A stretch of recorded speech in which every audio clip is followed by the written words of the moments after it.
रमकलिया, जी हाँ, यही तो नाम था उस लड़की का। 16 वर्ष की रमकलिया अपने माँ बाप की इकलौती संतान थी। उसके माँ बाप उसका बहुत ही ख्याल रखते थे और उसकी हर मांग पूरी करते थे।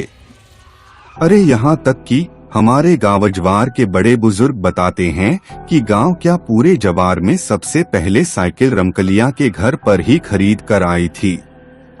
उस साइकिल को देखने के लिए गांव-जवार टूट पड़ा था। रमकलिया उस समय उस साइकिल को लंगड़ी चलाते हुए गढ़ी, खेत खलिहान सब घूम आती थी। रमकलिया बहुत ही नटखट थी और लड़कों जैसा मटरगश्ती करती रहती थी। वह लड़कों के साथ कबड्डी, चिक्का आदि खेलने में भी आगे रहती थी। एक बार कबड्डी खेलते समय गलगोधी करने को लेकर झगड़ा हो गया। अरे देखने वाले तो बताते हैं कि रमकलिया ने विपक्षी टीम के लड़कों को दौड़ा दौड़ा कर मारा था, पानी पिला पिला कर मारा था। किसी के दांत से खून निकल रहा था तो कोई चिल्लाते हुए अपने घर की ओर भाग रहा था। रमकलिया से उसके हमउम्र लड़के पंगा लेना उचित नहीं समझते थे, क्योंकि उसके हमउम्र लड़के उसे उजड्ड और झगड़ालू टाइप की लड़की मानते थे। कोई उसके मुंह लगना पसंद नहीं करता था। हाँ, यह अलग बात थी कि सभी लड़के उससे डरते थे। मई का महीना था, कड़ाके की गर्मी पड़ रही थी। रमकलिया खरखर दोपहरिया में अपनी साइकिल उठाई और गांव से बाहर अपने बगीचे की ओर चल दी। उसका बगीचा धोबरिया गढ़ी के किनारे था। इस बगीचे में आम और महुए के पेड़ों की अधिकता थी। यह बगीचा गांव से लगभग 1 किलोमीटर की दूरी पर था। बगीचे में पहुंचकर पहले तो रमकलिया खूब साइकिल हनहनाई, पूरे बगीचे में दौड़ाई और पसीने से तरबतर हो गई। उसने बगीचे के बीचों बीच एक मोटे आम के पेड़ के नीचे साइकिल खड़ी करके अपने दुपट्टे से चेहरे का पसीना पोंछने लगी। पसीना पोंछने के बाद पता नहीं रमकलिया को क्या सूझा कि वह उसी पेड़ के नीचे अपना दुपट्टा बिछाकर उस पर लेट गई। बगीचे में लेटे लेटे ही रमकलिया का मनपंछी उड़ने लगा। वह सोचने लगी कि उसके बाबूजी उसके लिए एक वर की तलाश कर रहे हैं। वह थोड़ा सकुचाई, थोड़ा मुस्काई और फिर सोचने लगी, एक दिन एक राजकुमार आएगा और उसे ब्याह कर ले जाएगा। पता नहीं वह कैसा होगा, कौन होगा, कहाँ का होगा, पता नहीं मैं उसके साथ खुश रह पाऊंगी कि नहीं। पर खैर, जो ईश्वर की मर्जी होगी वही होगा। बाबूजी उसके लिए जैसा भी लड़का खोजेंगे वह उसी से शादी करके खुश रहेगी। उसे पक्का विश्वास था कि उसके बाबूजी उसकी शादी जरूर किसी धनवान घर में करेंगे, जहां उसकी सेवा के लिए जरूर कोई न कोई नौकरानी होगी। अभी रमकलिया इन्हीं सब विचारों में खोई थी कि उसे ऐसा आभास हुआ कि उसके सिर के तरफ कोई बैठकर उसके बालों में अंगुली पिरो रहा है। रमकलिया के साथ ऐसा पहली बार नहीं हो रहा था। ये तो आए दिन की बात थी। बकरी गाय आदि चराने वाले लड़कियां या लड़के चुपके से उसके पीछे बैठकर उसके बालों में अंगुली पिरोते या सहलाते रहते थे और रमकलिया भी खुश होकर उन्हें थोड़ा बहुत अपना साइकिल चलाने को देती थी। पर पता नहीं क्यों आज रमकलिया को यह आभास हो रहा था कि अंगुली कुछ इस तरह से पिरोई जा रही है कि कुछ अलग सा ही एक अनजान आनंद का एहसास हो रहा है।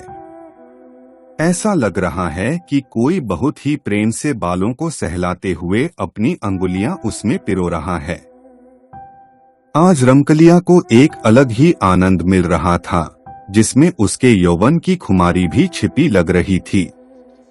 उसके शरीर में एक हल्की सी गुदगुदी हो रही थी और उसे अंगड़ाई लेने की भी इच्छा हो रही थी, पर वह बिना शरीर हिलाए चुपचाप लेटी रही। उसे लगा कि अगर उठकर बैठ गई तो यह स्वर्गिक आनंद पता नहीं दोबारा मिलेगा कि नहीं। उसने बिना पीछे मुड़े ही धीरे से कहा कि 10 मिनट और ऐसे ही उंगलियां घुमाओ तो मैं 1 घंटे तक तुम्हें साइकिल चलाने के लिए दूंगी। पर पीछे से कुछ भी आवाज नहीं आई। फिर भी रमकलिया मदमस्त लेटी रही। उसे हल्की हल्की नींद आने लगी। शाम हो गई थी और रमकलिया अभी भी बगीचे में लेटी थी। तभी उसे उसके बाबूजी की तेज आवाज सुनाई दी, रामकली, बेटी रामकली, अरे कब से यहाँ आई है? मैं और तुम्हारी माँ कब से तुम्हें खोज रहे हैं। इस सुनसान बगीचे में जहाँ कोई भी नहीं है, तू निडर होकर सो रही है। रमकलिया ने करवट ली और अपने बाबूजी को देखकर मुस्काई। उसके बाबूजी उसे घर चलने के लिए कहकर घर की ओर चल दिए। रमकलिया उठी, साइकिल उठाई और लगड़ी मारते हुए गांव की ओर चल दी। उस रात पता नहीं क्या हुआ कि रमकलिया ठीक से सो न सकी। पूरी रात करवट बदलती रही। जब भी सोने की कोशिश करती, उसे बगीचे में घटी आज दोपहर की घटना याद आ जाती। वह बार बार अपने दिमाग पर जोर डालकर यह जानना चाहती थी कि आखिर कौन था वह। वह अब पछता रही थी। उसे लग रहा था कि पीछे मुड़कर उसे उससे बात करनी चाहिए थी, लेकिन वह करे भी तो क्या करे। उस अनजान व्यक्ति के कोमल प्यार भरे स्पर्शों से उसे अचानक कब नींद आ गई थी पता ही नहीं चला था। अरे अगर उसके बाबूजी बगीचे में पहुंचकर उसे जगाते नहीं तो पता नहीं कब तक सोती रहती। सुबह जल्दी जगकर रमकलिया फिर अपनी साइकिल उठाई और उस बगीचे में चली गई। सुबह की ताजी हवा पूरे बगीचे में हिचकोले ले रही थी, पर पता नहीं क्यों सरसराती हवा में, पत्तियों टहनियों से बात करती हवा में रमकलिया को एक भीनी भीनी मदमस्त कर देने वाली सुगंध का आभास हो रहा था। उसे ऐसा लग रहा था कि आज पवन देव उसके बालों से खेल रहे हैं। वह लगभग 1 घंटे तक बगीचे में रही और फिर घर वापस आ गई। घर आने के बाद रमकलिया पता नहीं किन यादों में खोई रही। उसी दिन फिर से खड़खड़ दोपहरिया में रमकलिया का जी नहीं माना और वह साइकिल उठाकर बगीचे की ओर चली गई। बगीचे में 3 से 4 राउंड साइकिल दौड़ाने के बाद फिर रमकलिया एक आम के पेड़ के नीचे सुस्ताने लगी। उसे कुछ सूझा, वह हल्की सी मुस्काई और अपने दुपट्टे को अपने सर के नीचे लगाकर सोने का नाटक करने लगी।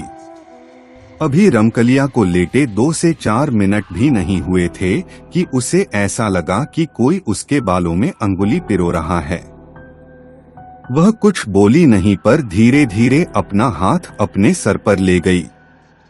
वह उस अंगुलियों को पकड़ना चाहती थी जो उसके बालों में घुसकर बालों से खेलते हुए उसे एक सुखद आनंद की अनुभूति करा रही थीं।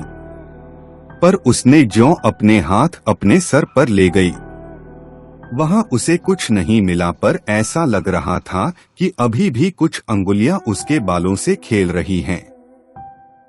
रमकलिया को बहुत ही अचंभा हुआ और वह तुरंत उठकर बैठ गई। पीछे सर घुमाकर देखी तो गजब हो गया।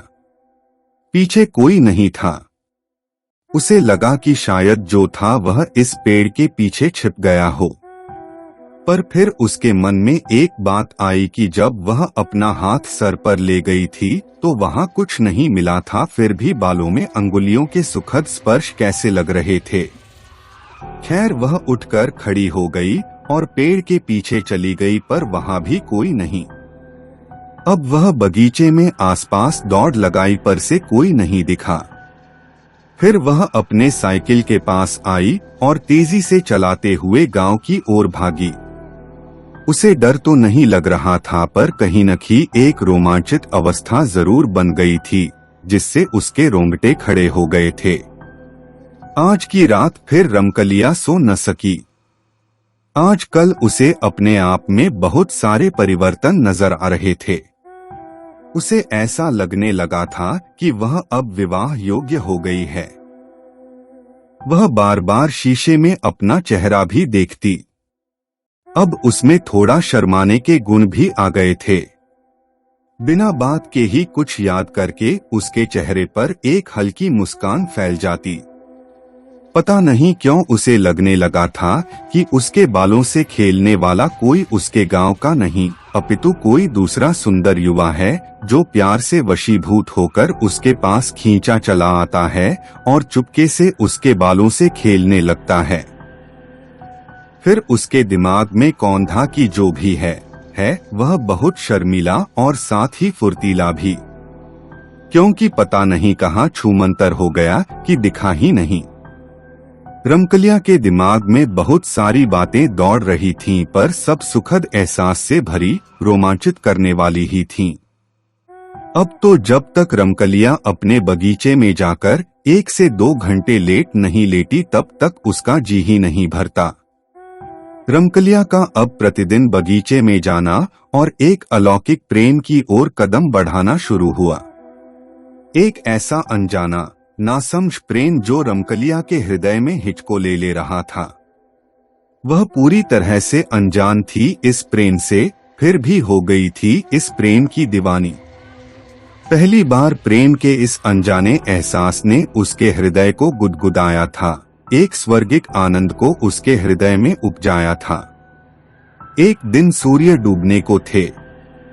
चरवाहे अपने गाय भैंस बकरियों को हाँकते हुए गांव की ओर चल दिए थे। अंधेरा छाने लगा था। ऐसे समय में रमकलिया को पता नहीं क्या सूझा कि वह अपनी साइकिल उठाई और बगीचे की ओर चली गई। आज उसने बगीचे में पहुंचकर साइकिल को एक जगह खड़ा कर खुद ही पास में खड़ी हो गई। उसे कुछ सूझ नहीं रहा था। उसे पता नहीं क्यों ऐसा लग रहा था कि कोई तो है जो अभी उसे उस बगीचे में बुलाया, और वह भी अपने आप को रोक न सकी और खींचते हुए इस बगीचे की ओर चली आई। 2 से 4 मिनट खड़ा रहने के बाद रमकलिया थोड़ा तन गई। अपने सुकोमल हृदय को कठोर बनाकर बुदबुदाई, अगर यह कोई इंसान न होकर भूत निकला तो खैर जो भी हो, मुझे पता नहीं क्यों इस रहस्यमयी जीव से मुझे प्रेम हो गया है। भूत हो या कोई दैवी आत्मा, अब तो मैं इससे मिलकर ही रहूंगी। इंसान इंसान को अपना बनाता है, मैं अब इस दैवी आत्मा को अपना हमसफर बनाऊंगी। देखती हूँ इस अनजाने अनसमझे प्यार का परिणाम क्या होता है। अगर वह इंसान नहीं तो कौन है और किस दुनिया का रहने वाला है, कैसी है उसकी दुनिया। यह सब सोचती हुई रमकलिया अपने साइकिल का हैंडल पकड़ी और उसे डुगराते हुए बगीचे से बाहर आने लगी। अब बगीचे में पूरा अंधेरा पसर गया था और साथ ही सन्नाटा भी। हाँ, रह रह कर कभी कभी गांव की ओर से कोई आवाज उठ आती थी। ऐसे समय में रमकलिया को पता नहीं क्या सूझा कि वह अपनी साइकिल उठाई और बगीचे की ओर चली गई। आज उसने बगीचे में पहुंचकर साइकिल को एक जगह खड़ा कर खुद ही पास में खड़ी हो गई। उसे कुछ सूझ नहीं रहा था। उसे पता नहीं क्यों ऐसा लग रहा था कि कोई तो है जो अभी उसे उस बगीचे में बुलाया, और वह भी अपने आप को रोक न सकी और खींचते हुए इस बगीचे की ओर चली आई। 2 से 4 मिनट खड़ा रहने के बाद रमकलिया थोड़ा तन गई। अपने सुकोमल हृदय को कठोर बनाकर बुदबुदाई, अगर यह कोई इंसान न होकर भूत निकला तो खैर जो भी हो, मुझे पता नहीं क्यों इस रहस्यमयी जीव से मुझे प्रेम हो गया है। भूत हो या कोई दैवी आत्मा, अब तो मैं इससे मिलकर ही रहूंगी। इंसान इंसान को अपना बनाता है, मैं अब इस दैवी आत्मा को अपना हमसफर बनाऊंगी। देखती हूँ इस अनजाने अनसमझे प्यार का परिणाम क्या होता है। अगर वह इंसान नहीं तो कौन है और किस दुनिया का रहने वाला है, कैसी है उसकी दुनिया। यह सब सोचती हुई रमकलिया अपने साइकिल का हैंडल पकड़ी और उसे डुगराते हुए बगीचे से बाहर आने लगी। अब बगीचे में पूरा अंधेरा पसर गया था और साथ ही सन्नाटा भी।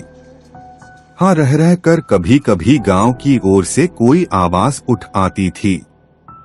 रात को रमकलिया अपने कमरे में बिस्तरे पर करवटें बदल रही थी। नींद उसकी आंखों से कोसों दूर थी। एक अजीब सिहरन गुदगुदी का एहसास हो रहा था उसको। उसे कभी हंसना तो कभी रोना आ रहा था। तभी अचानक उस कमरे के जंगले से एक बहुत ही तेज डरावनी सरसराती हवा अचानक कमरे में प्रवेश की। बिना बहती हवा के अचानक कमरे में बैठी इस डरावनी हवा से रमकलिया थोड़ी सहम गई और फटाक से उठकर बैठ गई। उसकी सांसें काफी तेज हो गई थीं।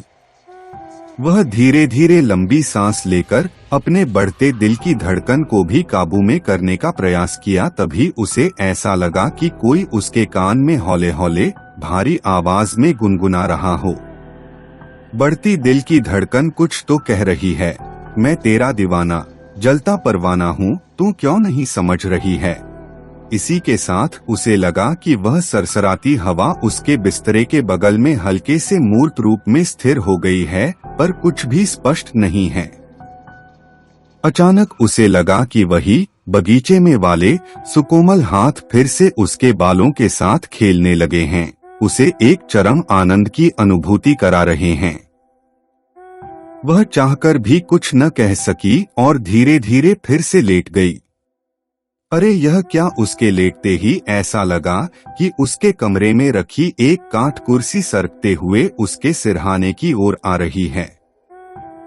वह करवट बदली और उस काठ कुर्सी की ओर नजर घुमाई, तब तक वह काठ कुर्सी उसके सिरहाने आकर लग गई। फिर बिना कुछ कहे एक मदमस्त अल्हड़ प्रेमांगना की तरह अंगड़ाई लेते हुए सांसों को तेजी के साथ छोड़ते हुए वह फिर से चुपचाप बिस्तरे पर लेट गई। उसके लेटते ही वह सुकोमल हाथ फिर से उसके बालों से खेलने लगे। वह एक कल्पित दुनिया की सैर पर निकल गई। यह कल्पित दुनिया अलौकिक थी। इस दुनिया की इकलौती राजकुमारी रमकलिया ही थी जिसे एक अपने सेवक से प्रेम हो गया था। वह इस कल्पित दुनिया में आनंदित होकर विचरण कर रही थी। अचानक रमकलिया को इस कल्पित दुनिया से बाहर आना पड़ा, क्योंकि से लगा कि कोई उसका सिर पकड़कर जोर जोर से हिला रहा है, यानी जगाने की कोशिश कर रहा हो। रमकलिया को लगा कि कहीं यह भी स्वप्न तो नहीं, पर वह तो जगी हुई ही थी। वह उठकर बैठ गई। फिर उस कमरे में शुरू हुई एक ऐसी कहानी जो रमकलिया को उसके पिछले जन्म में लेकर चली गई। रमकलिया बिस्तरे पर सावधान की मुद्रा में बैठी हुई थी। काठ कुर्सी पर मूर्त रूप में पर पूरी तरह से अस्पष्ट हवा का रूप विराजमान था और वहां से एक मर्दानी भारी आवाज सुनाई दे रही थी। वह आवाज कह रही थी, रमकलिया तू मेरी है, सिर्फ मेरी। मैं पिछले 2-3 जन्मों से तुझे प्रेम करता आ रहा हूँ। मैंने हर जन्म में तुझे अपनाने के लिए कुछ न कुछ गलत कदम उठाया है, पर इस जन्म में मैं तुझे सच्चाई से पाना चाहूंगा। वह आवाज आगे बोली, याद है पिछले जन्म में भी मैं तुझे अथाह प्रेम करता था, पर तू मेरे प्रेम को नहीं समझ सकी और मैं भी बावला पागल तुझे पेड़ से धक्का दे दिया था। यहाँ मैं आप लोगों को रमेसरा की कहानी की याद दिलाना चाहूंगा, जो गांव की गोरी थी और उसे एक भेड़िहार का लड़का अपना बनाना चाहता था, पर रमेसरा के पिता द्वारा मना करने पर उस भेड़िहार पुत्र ने आत्महत्या कर ली थी और प्रेत हो गया था। बाद में वही प्रेत रमेसरा को उल्हापाती खेलते समय धक्का दे दिया था और वही रमेसरा अब रमकलिया के रूप में फिर से पैदा हुई थी। आभार, मैं वही हूँ पर अब बदल गया हूँ। भले मैं आत्मा हूँ, एक प्रेत हूँ, पर अब मैं अपनी प्रियतमा का कोई अहित नहीं करूँगा और अब उसे नफरत से नहीं प्रेम से जीतूंगा। उस हवा रूपी आवाज की बातें सुनकर रमकलिया एक पागल प्रेमी की तरह उठकर उस कुर्सी पर विराजमान मूर्त पर अस्पष्ट हवा से लिपट गई। वह सिसक कर कहने लगी, तू जो भी हो पर है मेरा प्रियतम, मैं अब तेरे बिना जी नहीं सकती। तू अब देर न कर, अभी मेरी मांग में सिंदूर भर और मुझे अपना बना। मुझे सदा सदा के लिए अपने साथ ले चल। इतना कहने के बाद रमकलिया को पता नहीं अचानक क्या हुआ कि वह बिस्तरे पर गिर गई। सुबह सुबह रमकलिया के माता पिता रमकलिया के कमरे का दरवाजा पीटे जा रहे हैं, पर वह उठने का नाम नहीं ले रही है। रमकलिया के माता पिता बहुत ही परेशान हैं, क्योंकि रमकलिया के कमरे से कोई सुगबुगाहट नहीं आ रही है। आसपास के कुछ लोग भी एकत्र हो गए हैं। सब चिल्ला चिल्ला कर रमकलिया को जगाना चाहते हैं। अंततः रमकलिया के माता पिता ने कमरे का दरवाजा तोड़ने का फैसला किया, क्योंकि वे अब किसी अनहोनी की आशा में पीले पड़ते जा रहे थे। लकड़ी के दरवाजे पर कसकर एक लात पड़ते ही अंदर से लगी उसकी किल्ली निकल गई और भड़ाक से करके दरवाजा खुल गया। दरवाजा खुलते ही रमकलिया के माता पिता रमकलिया के बिस्तर की ओर भागे। साथ में आसपास के कई लोग भी थे। रमकलिया के कमरे का हुलिया पूरी तरह से बदला हुआ था। कमरे में एक अजीब भीनी भीनी खुशबू पसरी हुई थी और साथ ही रमकलिया के बिस्तरे पर तरह तरह के फूल बिछे हुए थे। पास पड़ी कुर्सी पर सिंधोरे का एक डिब्बा पड़ा हुआ था और ऐसा लग रहा था कि बिस्तरे पर रमकलिया नहीं, कोई नवविवाहिता लाल साड़ी पहनकर औंधे मुंह लेटी हुई है। रमकलिया की मां ने देर न की और बिस्तरे पर सोई उस महिला को झकझोरने लगी। अरे यह क्या! उस सोई तरुणी ने करवट बदला और आंखें मलते हुए उठकर बैठ गई। सभी लोग अचंभित तो थे ही, पर रमकलिया का यह रूप देखकर उन्हें सांप भी सूंघ गया था। दरअसल वह रमकलिया ही थी, पर वह एक नवविवाहिता की तरह संजरी संवरी हुई थी। उसके हाथों में लाल लाल चूड़ियां थीं, तो पैर में महावर लगा हुआ था। पता नहीं कहां से उसके पैर में नए छागल भी आ गए थे। सर पर सोने का मंगटिक्का शोभा पा रहा था और उस मंगटिक्के के नीचे सिंदूर की हल्की आभा बिखरी हुई थी। सभी लोग हैरान परेशान। अरे रात को ही तो रमकलिया अपने कमरे में आई थी। रात को उसके कमरे में कोई सुगबुगाहट भी नहीं हुई, दरवाजा भी नहीं खुला, तो इतना सारा सामान कहां से आ गया था उसके कमरे में? उसे एक नवदुल्हन की तरह कौन सजा गया था? क्योंकि उसको जिस तरह से सजाया गया था उससे ऐला लग रहा था कि कोई 8 से 10 महिलाओं ने 2 से 4 घंटे मेहनत करके उसे सजाया है। रमकलिया के माता पिता परेशान थे कि उनके घर में इतना कुछ हो गया और उनके कान पर जू तक नहीं। रमकलिया बिस्तरे से उठी। उसके चेहरे पर हल्की सी मुस्कान थी। वह अपने कमरे में स्तब्ध खड़े लोगों, विशेषकर अपने पिता और माता की ओर देखने लगी। वह धीरे धीरे चलकर अपने माता के पास गई और उनके गले लग गई। उसने कहा कि माँ, मैं अब विवाहिता हूँ। इसके बाद भी उसकी माँ कुछ बोल न सकी। सभी लोग आश्चर्य में डूबे। धीरे धीरे यह बात गांव क्या पूरे जवार और जिले में फैल गई। लोग रमकलिया के गांव की तरफ आते और सच्चाई जानने की कोशिश करते, पर गांव के लोगों की सुनी बातों पर अविश्वास से सिर हिलाते चले जाते। जी हाँ, उस रात उस प्रेत ने रमकलिया से विवाह करके उसे सदा के लिए अपना बना लिया था। दोस्तों, अगर आपको डरावनी कहानियां पढ़ने का शौक है तो आप हमारी हॉरर ई बुक खरीद सकते हैं। इसमें आपको डरावनी कहानियां डरावनी चित्रों के साथ मिलेगी, जिससे कहानी पढ़ने में ज्यादा मजा आएगा। इस ई बुक की कीमत मात्र 49 रुपए है। इसे खरीदने के लिए आप दिए गए व्हाट्सएप नंबर पर संपर्क करें।